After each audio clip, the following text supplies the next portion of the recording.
welcome back to Tom's Comedy Club. Yes, we're back for more wonderful interviews, and yes, we are back doing our favorite rip-off of the Comedian podcast, Joking Apart. Yes, we like ripping him off, but not ripping off his career's in tatters. No, we try and be inspired, but to try and go more in depth rather than asking questions, we ask better questions. It's a good podcast, but we try and improve on that format. And so, if you want to see any more interviews by me, well, I'm everywhere, so you will do. Admin wise, because I love the word, I love admin. There'll be a brand new comedy vehicle, not on this channel tomorrow, but on the main channel. So it's Doctor Who related.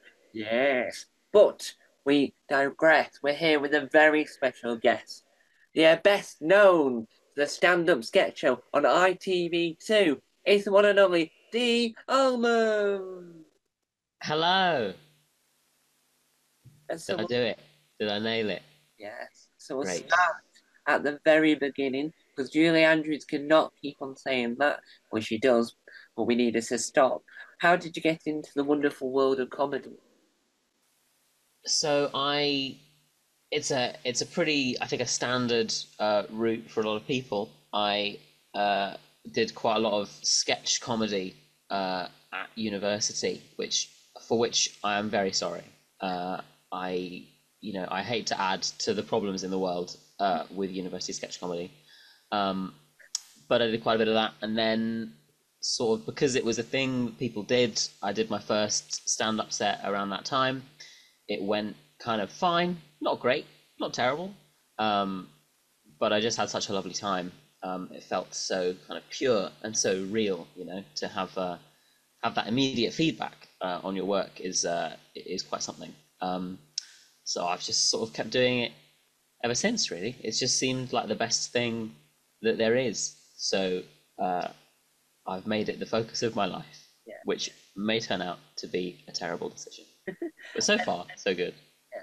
And what made you decide to enter the BBC New Comedy Awards? So a little bit of backstory. I came out as trans, surprise, uh, in 2021, um, sort of around sort of April, May 2021. And then the sort of cycles for BBC New Comedy Awards is uh, they start taking sort of video applications for every year in about sort of June, July, August. So about 2 months after coming out, I was already on stage doing material about it, which is probably not great from a sort of mental health standpoint. I don't think my therapist was super happy that I was doing all this emotional work in such a public setting. But so about a couple months after I came out, I submitted a video to the BBC New Comedy Awards, which in hindsight was probably not super smart because I was very raw, both as a comedian and as a person. Um, so I didn't get through the first time I applied, uh, but it didn't do any harm. So when it came around the next year, I thought I'll go again. It seems fun. I knew a couple of people that had done it. Obviously, I'd watched their sets and whatnot, uh, and I thought that I would give it a go, and I did in 2022 again, and was fortunate enough to get first the little sort of in person but non televised round, which went really well, and then the televised round, which went also really well, and then I got to the final and had a lovely time, and lost. As is appropriate, I think, for any kind of origin story, there has to be some kind of humbling moment, and that was certainly it.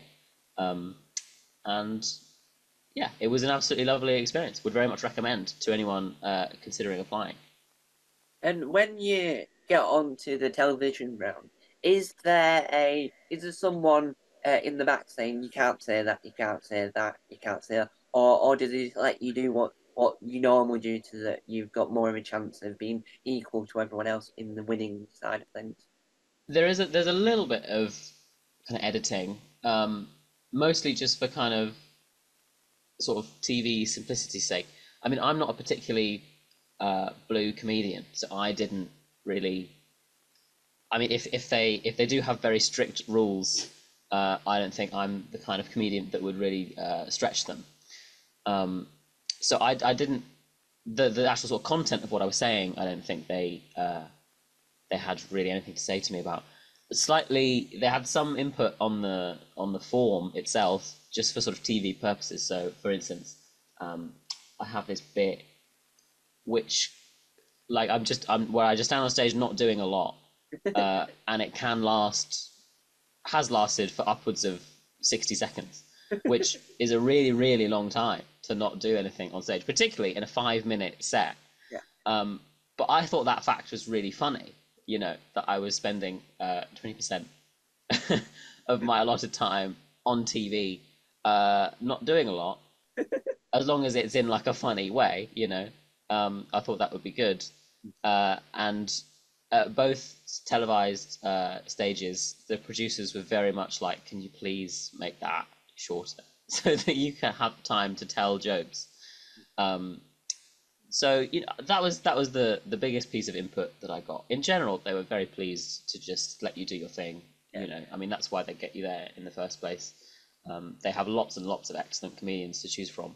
Yeah. It feels very much like luck, really, if you get through any given stage. Um, but yeah, they can choose people that they like. So once they've sort of chosen you, I think they tend to kind of let you do what you do. Yeah. And has the BBC New Comedy Awards helped your career soar to even higher heights than it was already headed? I don't know. I mean, I think so. I don't think it's heard. That's for sure. I remember it was.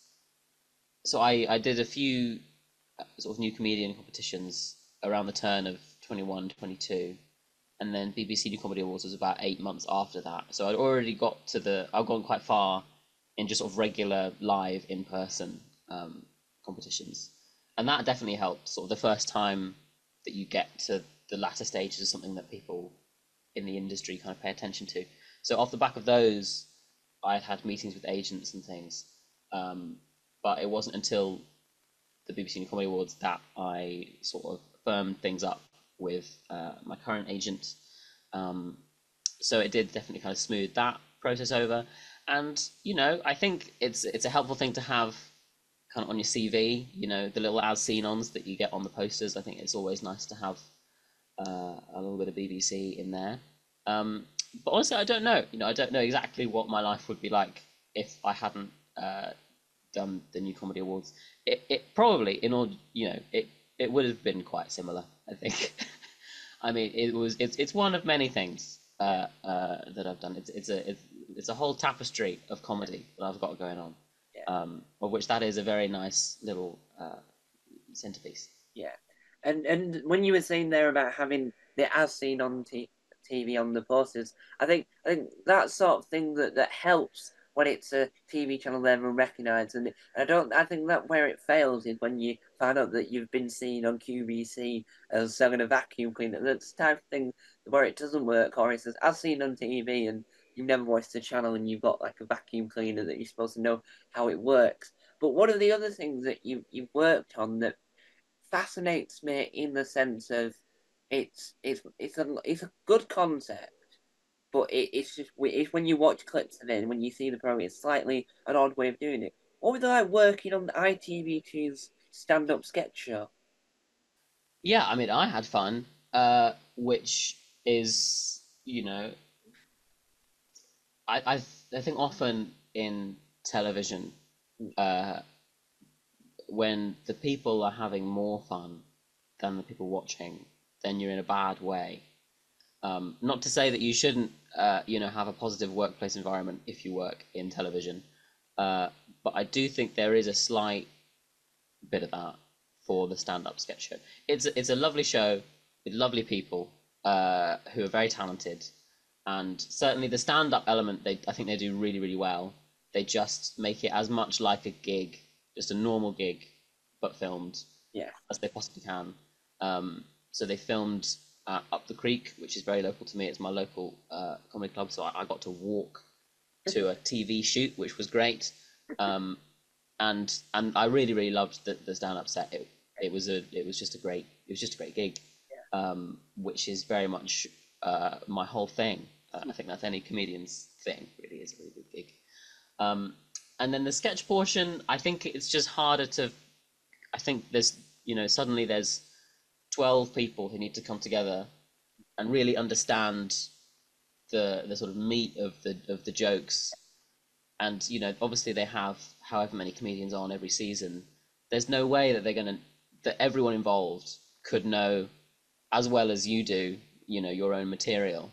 um, so I think there's a little bit of exactly how it should look, or I knew what I was imagining in my head for the sketches, and then I you turn up and it's just all slightly different than you imagined.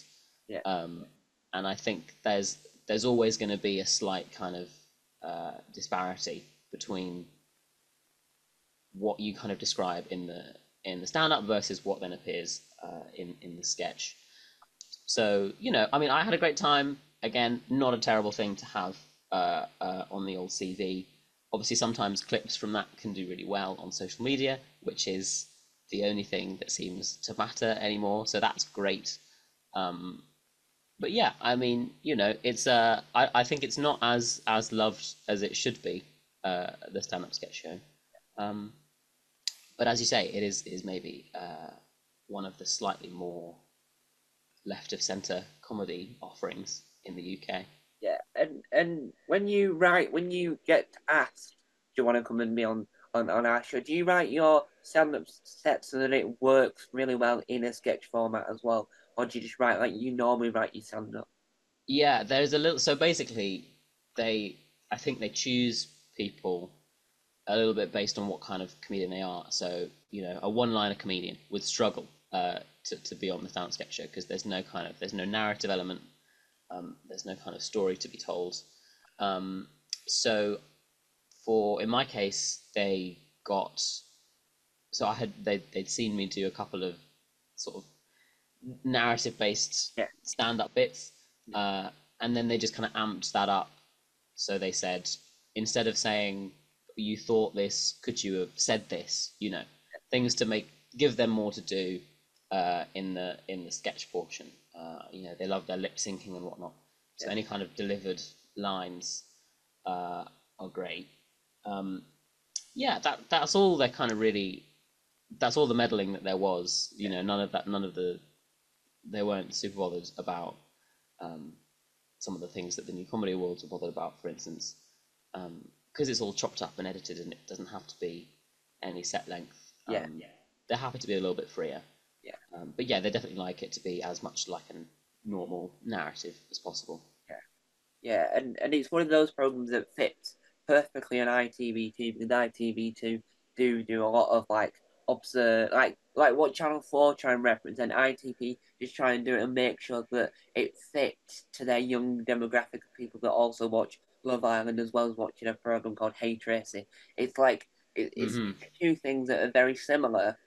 Well, they're not, but two things that are trying to be very similar but also very different. So Ian Sterling talking to a lizard or Ian Sterling narrative whilst people are sitting sunbathing in a villa are two separate things. And I Yeah, do quite well at that. And do you reckon that that's why ITV2 do really well at doing the stand-up sketch show because it's a little bit more not like what you would expect to see on another TV channel? yeah, I think so. I mean, I don't know really. I'm not famous enough to know about commissioners and production timelines and all that kind of thing, and lead-ins. Um, it's clearly going pretty well for them. I think that's season 8 or something. That's a long time. I actually interesting that you mentioned Hey Tracy, because I worked on Hey Tracy as a researcher like 5 years ago, and which also followed Love Island. I worked on the second season, which was the last season. So I know how tough it is to get 8 seasons on ITV2. So clearly they're doing something right. Uh, yeah, it's a slightly odd channel in some ways. It's quite it's a bit of a mix. Um, but yeah, I don't know. It's it's not on my top two channels, Yeah, it's like but there's a place for it. We love it all the same. it's like E4. You don't really watch E4 unless there's something absolutely on E4 that you're desperate to watch. Otherwise, you're just watching reality TV nonsense. Yeah, I mean, no one even watches TV anymore anyway, so it's kind of it's all the same. It's all the same soup. It ends up on social media in the same 30-second clipped up format. But clearly it's going pretty well for them. So hats off. And one of the other things that you've been on that I see a lot of it online, so I can't work out whether or not it's on the YouTube channel or it's just a normal gig, but in clip forms, just so that they've got things to share. But what were they like working on Comedy Central Live? Yeah, that was fun. That was I think it is just clipped for. I mean, it's not just clipped for social media, but it's just filmed and put online. There's no kind of terrestrial element to that. Um, I enjoyed it. Again, was just like a gig. Was a relatively fun gig. Not quite as fun a gig as for the stand up sketch show, Yeah, but still, pretty good. Um, and then yeah, I mean, it's interesting. Its main purpose does seem to serve as just providing four or five little bits per comedian who they can then post on their own social media. And just because it's professionally shot and edited, it just sets it apart from something that you might film at any old gig, with your phone on a tripod at the back of the room. And it seems weird to go through all this expense to just get that yeah, as the result of it. But I mean, it does kind of work, like I posted 3 clips of it last month, even though I did it, a year ago or so. Uh, and I've like doubled, tripled my follow account off those 3 videos, even though they're from a year ago. And I didn't think it went that well when I did it. It was fine. It wasn't my best gig. But obviously it's then all edited together to kind of look the same as everyone else's anyway. Um, so I can't really complain. Uh, and yeah, I mean it's just slightly taken off in a relatively small way compared to people get yeah, millions and it's not in the millions, but it's done pretty well. And yeah, it's like BBC or stand up sketch show. It's a nice thing to have, professionally shot, recorded yeah, stuff of you doing your thing, um, and hopefully, yeah, one of many to come. yeah. Fingers crossed. And I think because Comedy Central is a really big brand in the US, and he's becoming slightly bigger in the UK due to the amount of British comedy they're actually producing. And I think when they do these things, I think what they try and do is they try and make sure that their list of comedians that they've got on their little list of people they know that are good and can do these other panel shows like Rob Gilbert's Growing Pains and all the panel shows. I think what they try and do is I don't know this as a fact, but this is my opinion. I think they try and do it so that they can get a variety of other comedians, not just your well-known comedians like Johnny Vegas or Roisin Conaty that were supposed to be on Rosa Jones' new panel show, and they are in the trailer and are in the intro, but were never in an actual episode, Right. which is Yeah. rather weird. And Conspiracy theory. That's very exciting. Sorry. Please. do you reckon that doing these stand up things for these big I'm not going to say corporations but big TV channels, do you reckon that this will help your career going forward because you'll be able to say, well, I've done this, and they'll be able to see that you're excellent at your craft. Yeah, I hope so. I mean, it's. I don't think it can ever hurt to do well on kind of a platform that people who make decisions are keeping half an eye on. I don't think that Comedy Central Live is the most important thing in a Comedy Central executive's life. yeah, But it's in their it's in their sphere, and I think certainly if a clip does well, I think they're more likely to start taking notice, yeah, um, rather than just sort of the vibe in the room at the time. Just how well something is then received on social media. yeah, Um, I think yeah, it can't hurt.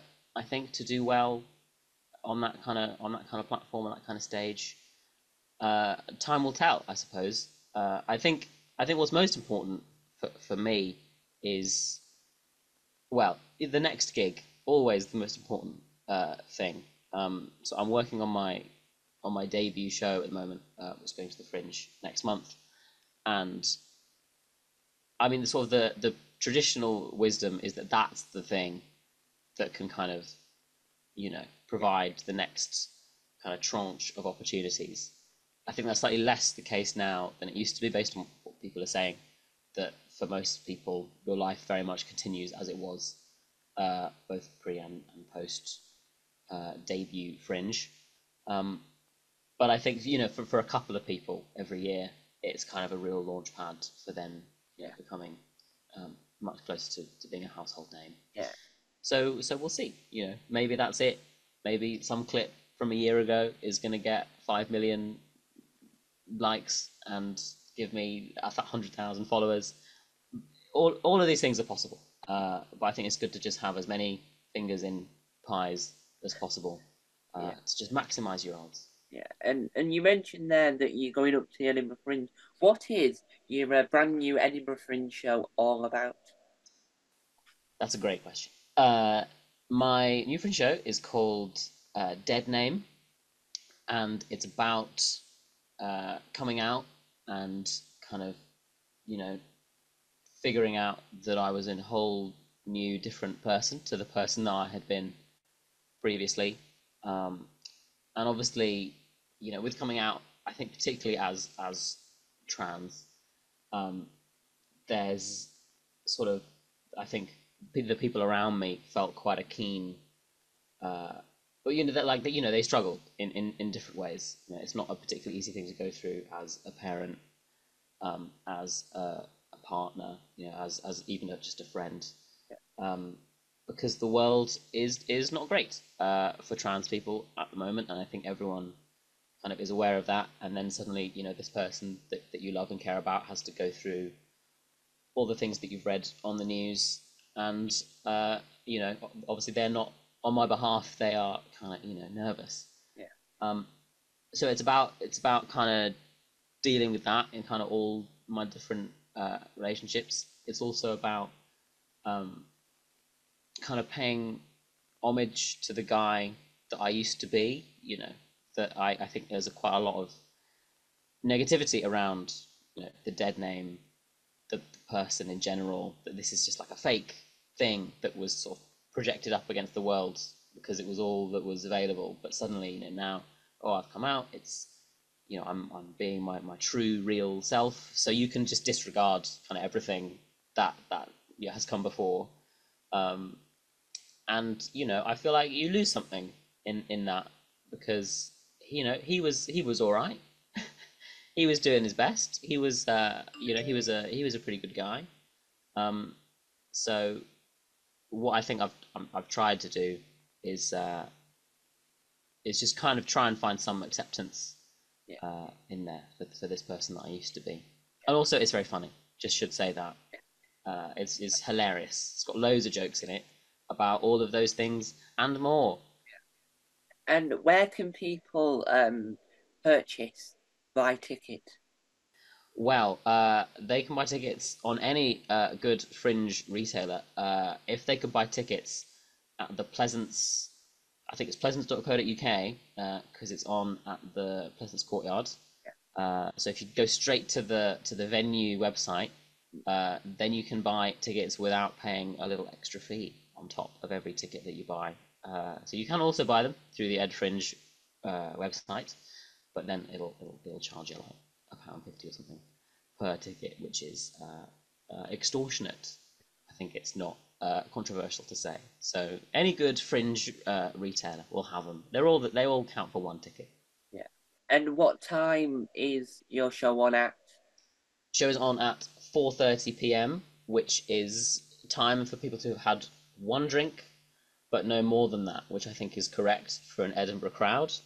Uh, at Pleasance Courtyard below, which is a lovely little 50-seater raked seat. It's air conditioned. You can just come in and have a nap if you like. I would rather you engaged with the material, but you can. It is possible to just have a nap in the room, and I will be taking your money for that. What's not to like? And how long will you be running your show for at the Edinburgh Fringe? The run is the whole month, so I think weirdly the first show this year is the 31st of July, so it extends all the way back into July, the festival this year. 31st of July till the 25th of August. The whole dang time. And when you were, how long did it take you to write this show? Did you start writing it a year previous, or did you start writing it from the moment you went, yes, I will do the Edinburgh Fringe this year?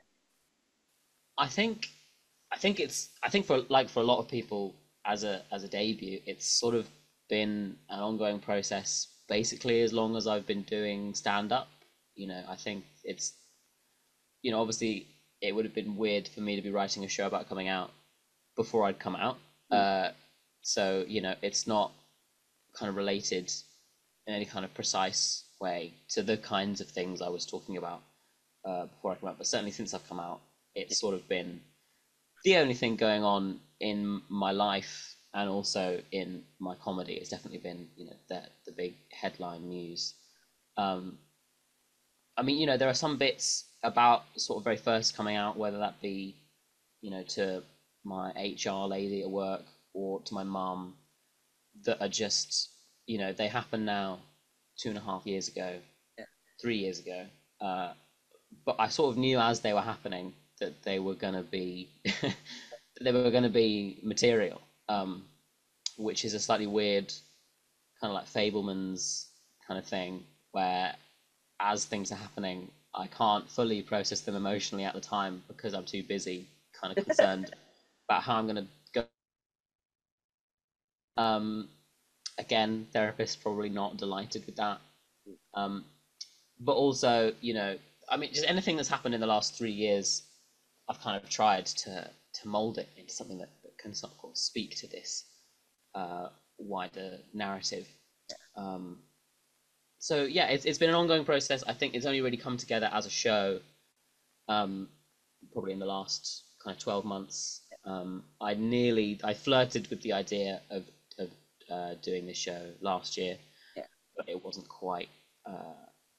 it wasn't quite narratively ready, I think. But now I think the right amount of time has passed uh, to give it a really good go. So And and I don't know if you're allowed to say this because I don't know if you're under an embargo, shall we say, or an NDA as we like to call it. What do you know if your show will be live streamed by the wonderful people at Next Up Comedy, or are you going to be filming it yourself to release onto your various platforms? don't know about any of that. There's no NDA in play, but I don't think that it's reached those.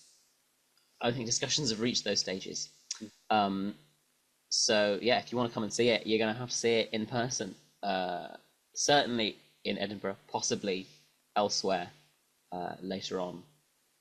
But at the moment, there's nothing in place for it ever being recorded in any way.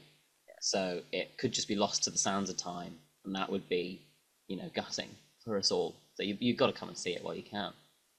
And when you're doing stand up, are you one of those comedians that spends hours and hours and hours writing and rewriting the text, or do you do the Billy Connolly, just walk on, say what you're thinking, then forget what you've just said 20 minutes later, and then never be able to repeat the words ever again? Definitely not the second one. I wish I were that talented. That would be just such a weight off that you could just trust that whatever you come up with in the moment is genius. And it doesn't matter if you can't remember what it was because you could just do it again later and it would be fine. Not that, unfortunately.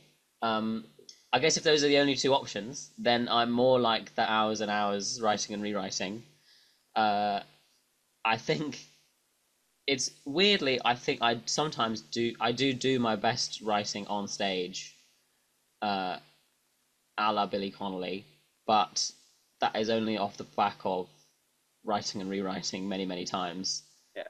And then quite a few punchlines in the show that I really enjoy um, have only come to me in the moment of saying them on stage, which is weird because like I run through them in my head all the time, but like definitely a significantly larger than average portion of the punchlines have come from sort of live in the moment kind of sort of play, I guess, as part of these previews.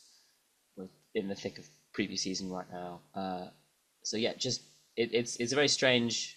It's like the joke sort of reveals itself to you rather than you going and discovering it somewhere. Yeah. It's a lovely feeling. I wish they could reveal themselves more often. It's very lazy of them to really take their time with how often they reveal themselves. Yeah. Um, so yeah, that's a. I wouldn't be so grand as to say it's a bit of a mix of both because there's clearly some kind of genius thing going on with Billy Connolly that I do not have. Uh, but you know, sometimes things come to me, some on stage. You know, that's nearly the same, right? Yeah. And as a small child, or as the age of children begin and children end, like the legal time you're allowed to be a child. Good. I was worried that children were gonna end in a different way, so that's So, great. what was there any TV programs as a child that made you watch and made you go, I might think about comedy. It might have inspired you to uh, acknowledge that comedy is a career path that you could possibly do as a life goal, career job thing. Yeah. No, not really. I never, as a child, I mean, a child, you know, beginning, I was saying zero Yeah, is where a child begins. Up until 16, is that where a child, I is that where would a say child ends? about 18 because 18. Okay. you can do adult things at 18. You can. I think I didn't really ever consider this as a career until I was in my kind of early 20s. Um, I saw people doing it and appreciated it, but it didn't strike me that I could also do that because I couldn't do that. I absolutely couldn't do that when I was 18. Um, there was no way I could have ever done any of the things Yeah, or known that I would later be able to do any of the things. When I was a child, I really wanted to be a marine biologist, yeah, which is altogether more helpful and necessary. mm. I watched David Attenborough's Blue Planet, the episode that there's a very specific episode called The Deep, where he goes to the deep Yeah, and everything there is kind of weird and crazy. And I found that fascinating. And I was like, well, I want to be a marine biologist. I didn't have the same thing watching, I don't know, Keith Lemon or whatever, where I was like, wow, that's so weird and fascinating. I want to do that. Um, that came later, yeah. unfortunately. And it's interesting that because a lot of different elements in TV inspire people to do different elements. Like there's a program on CBC at the moment called The Deep, which is about a bunch of very much like the very thin stick like animated characters do marine biology. Uh, and it's I think that TV is an element that helps inspire people. And do you reckon that without watching TV, you wouldn't have doing thought about marine biology, or do you reckon that you would have thought about it just generally anywhere? Oh yeah, no, TV 100%. I mean, I'm sure there's a whole generation of climate scientists, marine biologists, biologists in general, just conservation people who owe kind of the trajectory of their lives to David Attenborough specifically. Yeah, I have no doubt that I mean, when you're a child, when I was a child, I yeah, guess it's moved on slightly now and makes me feel very old. But TV was kind of all we had to entertain ourselves back in the day. Didn't have these phones or internet, whatever. Um, I mean, I did have YouTube as a child, but yeah, still, the point stands that TV was like this kind of the central focus of culture and of imagination and all that stuff. Um, so yeah, I don't think I was really influenced by anything other than, I guess, my parents Yeah, and TV, and that's kind of it. Uh, so I mean, definitely. I mean, I remember watching stand up as a child and thinking, "Wow, that's amazing. yeah. That's so cool and great," and I enjoy it very much. I just didn't make the leap that I could be the person involved in that in any way. But I don't doubt that it had an impact that I've kind of, you know, I've known about the form. I've enjoyed it for a long time. That's definitely had an impact. I think it would have been quite almost rude of me to be like, oh, I could do that, aged, 12. It's like, no, of Yeah. course I couldn't. Yeah, it took a while to kind of figure that bit out. And I think that over time, stand up has become more popular on TV and more popular in general. Because I had seen somewhere online, it was by accident, but there's a comedy club in America that is strictly only for children. So like the audience are all grown ups and parents of these kids, but the kids are all doing jokes about the dad that sat 4 rows behind, and they're all doing jokes about the parents, and they put it online, and it's rather impressive that all the adults in the room are only parents of whoever acts on that your child that could be like 6, saying that your dad's fat because he rolls around eating pig muck. And I think it's because of how popular stand up is now on TV and YouTube and all that. It's because it makes it accessible for everyone. And you reckon that that's more positive, that stand up's becoming more accessible to even kids now? I think if the outcome of stand up being successful as a medium is that children, I think that's too far. I think that's kind of creepy. That sounds very uncanny valley, it's like a child preacher almost. It's like, are you sure you understand the words that you're saying and what they mean? Um, if they do, then great. If Yeah, they really understand what they're kind of putting themselves out there to do. Um, I mean, obviously, I think stand up can be literally anything if it's someone on stage being funny. yeah, I mean, like clowning certainly is so kind of age unrestricted. yeah, Um, I mean, you can have 18 plus clowning. yeah. Uh, should we is another question, but we do have it. But certainly, like there's loads and loads of stuff that I think children can also enjoy. I remember when I was a kid. Actually, this unlocked a memory for me. Uh, when I was about 11, no, 8. Not that that makes that much difference. When I was about 8, I went to the Fringe, the Edinburgh Fringe, and I saw this guy, James Campbell was his name, who did stand up for kids, which is was not as creepy as it sounds. It was just like stand up comedy about like kids' relationships with their parents and stuff. And it was really funny. And I got like the little, it must have been like a podcast version of it or something, but it was on my iPod Shuffle. And so, like, I would be cycling through, the songs of the early to mid noughties, uh, and then this hour-long stand-up special would play, and I would listen to it every time because I really, really enjoyed it. I probably should have answered that. Should have been my answer to the previous question about when did I sort of first think that I could do stand-up. That seems more relevant, kind of thematically.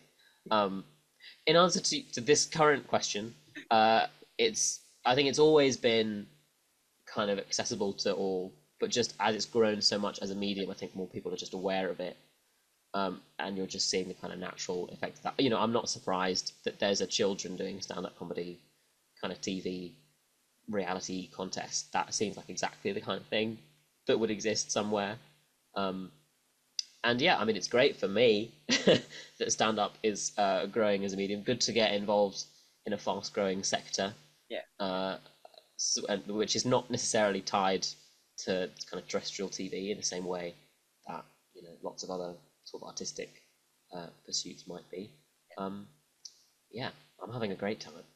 And I like to make it completely clear that the children do start the sets with "Hello, Dad" or "Hello, Mom" or whatever, and they wave to the parents, so you obviously know that they're definitely children. They're not just doing nonsense on stage. They are acting like children should. Um, Good. I was worried that they would, smoking and I don't know, renting a car. That's great that they're doing normal kid things. yeah. And one of the things you've done in your career that is well, on the list of top 10 best podcasts, I have interviewed Andrew White, so he is up there in the top 10 list. So not just him as the person, but the whole thing. But what was it like being a guest on the amazing podcast that should still be airing new episodes on the BBC Sounds app, Trusty Hogs?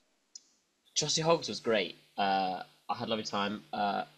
Both Catherine and Catherine Bohart, Helen Bauer, are just wonderful and very, very, very funny, of course, and very personable. And I actually, when I did my episode, Helen was, I believe, on holiday. Good for her.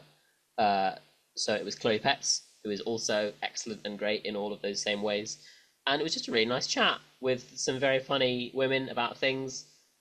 Someone, people email in with their problems, and you sort of give advice. That's like the premise of the podcast.